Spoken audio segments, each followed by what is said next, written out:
ఒక్కసారి కొమ్మూరి గోల్డ్ కి కాల్ చేయండి. తాకట్లో ఉన్న మీ బంగారాన్ని విడిపించి మార్కెట్ ప్రైస్ కి వాళ్ళు కొనుక్కుని మిగతా డబ్బులు మీకు ఇచ్చేస్తారు. రైట్, బ్రేకింగ్ న్యూస్ చూస్తున్నాం. మన టీవీ స్క్రీన్ పై యువ జంట హనీమూన్ మిస్టరీగా మారింది. ఉత్తరాఖండ్ ముస్సోరీలో ఉన్న ఒక హోమ్ స్టేలో ఢిల్లీకి చెందిన 27 ఏళ్ల ఐటీ ఉద్యోగిని మృతి చెందింది. మరణించిన మహిళను పి రాధా గాయత్రిగా గుర్తించారు. ఈమె గురుగ్రామ్లోని ఒక ఐటీ కంపెనీలో పనిచేస్తూ ఢిల్లీలోని కిద్వాయా నగర్ ఈస్ట్లో నివసిస్తోంది. ఆమె భర్త శ్రీచరణ్తో కలిసి హనీమూన్ వెళ్ళింది గాయత్రి. భర్త పూణేలోని ఒక ఐటీ కంపెనీలో వర్క్ చేస్తున్నాడు. జూన్ 14న నైట్ టైంలో ఇద్దరు టిఫీదార్లో ఉన్న కియానా హోమ్ స్టేకు చేరుకున్నారు. సో భర్త చెప్తున్న దాని ప్రకారం ఇద్దరూ కూడా తెల్లవారుజామున 3 గంటల వరకు వీళ్ళు మద్యం సేవించి నిద్రపోయారు. 11కి ఆ హోమ్ స్టేలో చెక్ ఇన్ అయ్యారు. సో 3 గంటల వరకు తాగిన తర్వాత ఉదయం నిద్ర లేచినప్పుడు తన భార్య నగ్నంగా స్పృహ లేకుండా నేలపై మూత్రంలో పడి ఉందని చెప్పాడు. ఆమె ముక్కు నుంచి రక్తం కూడా కారుతుందని చెప్పాడు. అండ్ ఘటన గురించి తెలిసిన పోలీసులు ఆ మహిళను అంబులెన్స్లో హాస్పిటల్కి తరలించారు. అయితే అంబులెన్స్లోని సిబ్బంది ఆమె అప్పటికే మరణించినట్టు కూడా నిర్ధారించారు.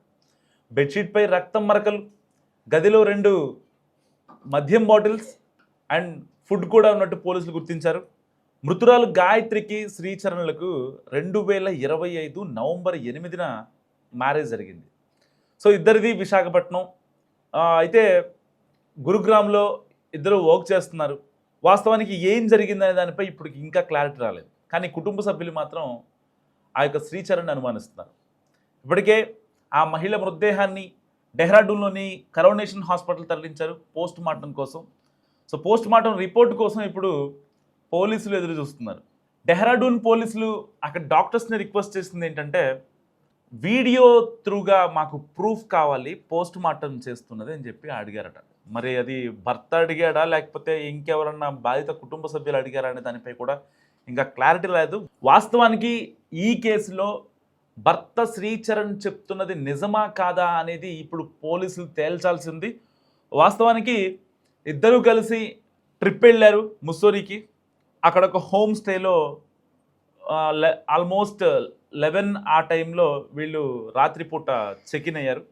సో చెక్ ఇన్ అయిన తర్వాత మరి ఏదన్నా గొడవ జరిగిందా, లేదంటే ఇంకేమన్నా పాత గొడవలు, లేదంటే కుటుంబ వివాదాలు ఇలాంటివి వాళ్ళ మధ్యలో వచ్చాయా అనేది ఇప్పుడు అర్థం కానటువంటి సిచ్యువేషన్. ఎందుకంటే ఒక 27 ఏళ్ల ఒక టెకీ, ఒక సాఫ్ట్వేర్, మహా అయితే ఆ అమ్మాయికి టెన్షన్స్ ఉంటాయి, వర్క్ ప్రెషర్ ఉంటుందేమో. సో రీసెంట్గానే 2025 నవంబర్లో వాళ్ళకి గొడవ అయింది. సో అంతగా గొడవలు ఆడుకునే సిచ్యువేషన్ అయితే ఉండదు. ఆల్మోస్ట్ పెళ్ళైన ఒక 1 ఇయర్ 2 ఇయర్ కొంచెం కొత్తగా ఉంటుంది అంతా. సో వాళ్ళు కూడా గొడవ ఎంజాయ్ చేయడానికి మూడ్లోనే ఉంటారు తప్ప గొడవలు పెట్టుకోవాలనే మోడ్లోకి రారు వాస్తవానికి. కానీ గాయత్రి వాళ్ళ కుటుంబ సభ్యులు చెప్తుంది ఏంటంటే, ఇంతకుముందు పెళ్ళైనప్పుడు హైదరాబాద్లో ఉన్నప్పుడు ఈ యొక్క శ్రీచరణ్ తన భార్య హ్యాండ్ బ్యాగ్లో ఈ ట్రాకర్స్ అమర్చేవాడంట. ఆ అమ్మాయికి తెలియకుండా ఆ అమ్మాయి హ్యాండ్ బ్యాగ్లోనే. సో ఆ జీపీఎస్ ట్రాకర్లు కావచ్చు, అంటే ఆ వాయిస్ రికార్డర్లు కావచ్చు, ఎవరితో కాల్స్ మాట్లాడుతుంది, ఎటు వెళ్తుంది అనే అనుమానంతో గతంలో ఈ యొక్క ట్రాకర్లు అమర్చేవాడట తన హ్యాండ్ బ్యాగ్లో. సో మరి వీళ్ళిద్దరి మధ్య అనుమానం రావడానికి కారణం ఏమై ఉంటుందని కూడా ఇప్పుడు అంటే బాధిత కుటుంబ సభ్యులు ఒక వర్షం చెప్తున్నారు. కానీ హ్యాండ్ బ్యాగ్లో ట్రాకర్స్ అమర్చిన మాట వాస్తవం. మరి శ్రీచరణ్ నిజంగా గాయత్రితో హ్యాపీగా లేడా, లేకపోతే గాయత్రి ఏమన్నా ఒక చిన్న తప్పు చేసిన దానికి ఇంకా శ్రీచరణ్ సాధిస్తున్నాడా అన్న విషయాలు మరికొద్దిసేపట్లో వెలుగులోకి వస్తున్నాయి.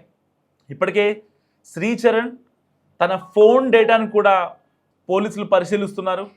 తన కాల్స్, తన వాట్సప్, ఇంకా ఇన్స్టాగ్రామ్, ఫేస్బుక్ ఇవన్నిటినీ కూడా పోలీసులు సేకరిస్తున్న పరిస్థితి. సో ఇలాంటి గొడవలు జరుగుతున్న నేపథ్యంలో మరి వీళ్ళిద్దరూ కలిసి హనీమూన్కి ఎందుకు వెళ్ళారు? నిజంగా ఒకవేళ తనకేమన్నా ఆ అమ్మాయికి ఏమన్నా ఇబ్బంది ఉంటే ఇటు ఇంట్లో వాళ్ళకు కూడా ఒక మాట చెప్పేది కదా, ఎట్లా ఇబ్బంది పెడుతున్నాడు అని. మరి బంధువులది ఎలిగేషనా, లేకపోతే కూతురు చనిపోయిన బాధలో మాట్లాడుతున్నారా, లేదంటే నిజంగానే శ్రీచరణే ఇదంతా పక్కా ప్లాన్ ప్రకారం చేసి ఆ అమ్మాయిని హతమార్చాడా అన్న విషయాలు ఇప్పుడు తెలియాల్సింది. వాస్తవానికి వాళ్ళు మద్యం సేవించిన మాట వాస్తవం. అండ్ ఆ అమ్మాయి కూడా మద్యం తీసుకున్న మాట వాస్తవం. ఎందుకంటే భర్తతోనే కాబట్టి చాలా హ్యాపీగా ఆ అమ్మాయి కూడా మద్యం తీసుకొని ఉంటుంది. సో దీని తర్వాత వీళ్ళిద్దరి మధ్య ఏం గొడవ జరిగింది? ఎందుకంటే ముక్కుల్లోంచి రక్తం అంటే అక్కడ వాస్తవానికి ఏదన్నా ప్రెజర్‌లోనో లేకపోతే అంటే లేడీస్‌లో కొన్ని ప్రాబ్లమ్స్ ఫేస్ చేస్తా ఉంటారు కాబట్టి, వాళ్ళేదన్నా హై ప్రెషర్ తీసుకున్నప్పుడో, లేదంటే బాడీ టెంపరేచర్ మరీ హై అయినప్పుడో, ఇలాంటి సందర్భంలో కొంతమంది అబ్బాయిలకి, అమ్మాయిలకి కూడా నోస్‌లోంచి, ముక్కులో నుంచి బ్లడ్ వస్తా ఉంటది. మరి ఆ బ్లడ్ యూజువల్‌గా వచ్చిందా? లేదంటే సమ్ ప్రెషర్ తన బాడీ మీద పడిన తర్వాత ఆ ఒత్తిడికి ఆ బ్లడ్ బయటకొచ్చిందా అన్న విషయాలు కూడా ఇప్పుడు పోస్ట్‌మార్టం రిపోర్ట్‌లో తేలాల్సి ఉంది. సో ఇటు బంధువులు మాత్రం చెప్తున్నది ఒకటే, తన అల్లుడే ఆ అమ్మాయిని చంపేశాడు, వాడికి అనుమానం ఎక్కువ అని వీళ్ళు మాట్లాడుతున్నారు. నిజంగా ఒకవేళ అంత అనుమానం ఉంటే ఈ పాటికి వాళ్ళిద్దరి మధ్య కొన్ని గొడవలు జరుగుతూ ఉండేవి నాకు తెలిసి. ఎందుకంటే ఒక మగవాడికి అనుమానం వచ్చిందంటే తన తనకున్నటువంటి అనుమానాన్ని ఆ మాటలతోనో, సూటిపోటిగా దెప్పడంలోనో, ఇలాంటి వాటిల్లో చూపించే అవకాశం ఉంటుంది. మరి ఇప్పటిదాకా చూయించాడా లేదా అనేది కూడా తెలియాల్సి ఉంది. ఎందుకంటే ఆ అమ్మాయి గాయత్రి వాట్సాప్ చాట్‌ని ఇప్పటికే పోలీసులు తీశారు. తన ఫోన్‌లో కొన్ని మెసేజెస్ డిలీట్ చేసినట్టుగా కూడా పోలీసులు గుర్తించారు. మరి ఆ మెసేజ్‌లు డిలీట్ చేసింది శ్రీచరణ, లేదంటే ఇంకెవరన్నా డిలీట్ చేశారా? అసలు ఆ రోజు నైట్ ఏం జరిగింది అనేది కూడా ఇప్పటికే సీసీటీవీ ఫుటేజ్ రికార్డ్స్ తీస్తున్నారు. లోపలికైతే వాళ్ళిద్దరు మాత్రమే వెళ్ళారు, ఇంకెవరు వెళ్ళలేదు. ఆ గదిలోకి 11కి వీళ్ళు చెక్ ఇన్ అయిన తర్వాత 3:30 వరకు 4 వరకు వీళ్ళు మద్యం సేవించి తెల్లారి లెగ్గానే ఆ అమ్మాయి విగతజీవిగా నగ్నంగా మూత్రపు మడుగులో అమ్మాయి పడిపోయింది. సో మరి అలాంటి ఒక భయంకరమైన చావుగా దీన్ని అభివర్ణించవచ్చు. ఎందుకంటే ఒక సాఫ్ట్వేర్ ప్రశాంతంగా జాబ్ చేసుకొని ఇంట్లో ఫ్యామిలీ, ఇక్కడ ఇంట్లో భర్త, వీళ్ళే సర్వస్వం అనుకునే అమ్మాయి ఇంత దారుణంగా చనిపోవడం ఏంటనేది ఇప్పుడు నిజంగా తెలుగు రాష్ట్రాల్లో కలకలంగా మారింది. అంటే ఒక హనీమూన్‌కి వెళ్ళిన నేపథ్యంలో ఆ అమ్మాయి విగతజీవిగా పడిపోవటం, ఇంట్లోనేమో నేను హనీమూన్‌కి వెళ్ళొస్తా అని చెప్పింది, కానీ వచ్చేటప్పుడు డెడ్ బాడీగా ఇంటికొచ్చింది. సో ఇప్పుడు ఇంట్లో వాళ్ళకి అంటే గాయత్రి వాళ్ళ అమ్మ నాన్నకి ఏం చేయాలో, ఎవరిని అనుమానించాలో అర్థం కావట్లేదు. అక్కడ ఉన్నది అల్లుడు శ్రీచరణ్ మాత్రమే, ఇంకెవ్వరూ లేరు. సో మరి ఇలాంటి నేపథ్యంలో శ్రీచరణే చంపాడా, లేకపోతే వాళ్ళిద్దరి మధ్య గొడవ జరిగి ఆ అమ్మాయి ప్రెజర్ తీసుకొని ఇంకేమన్నా జరిగిందా అనే విషయాలు కూడా తెలియాల్సి ఉంది. సో ఈ కేసులో ఇప్పటికే బంధువులు, ఎవరైతే గాయత్రి బంధువులు ఈ యొక్క అల్లుడు శ్రీచరణ్ని అరెస్ట్ చేయాలని కోరుతున్నారు, డిమాండ్ చేస్తున్నారు. ఇప్పటికే పోలీసులకి ఒక స్టేట్మెంట్ ఇచ్చాడు శ్రీచరణ్.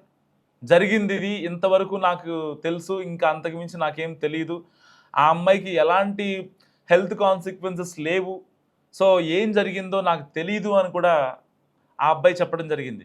మరి ఇలాంటి నేపథ్యంలో అసలు గాయత్రి ఎలా చనిపోయింది? మీరేమనుకుంటున్నారో మస్ట్ కామెంట్ చేయండి.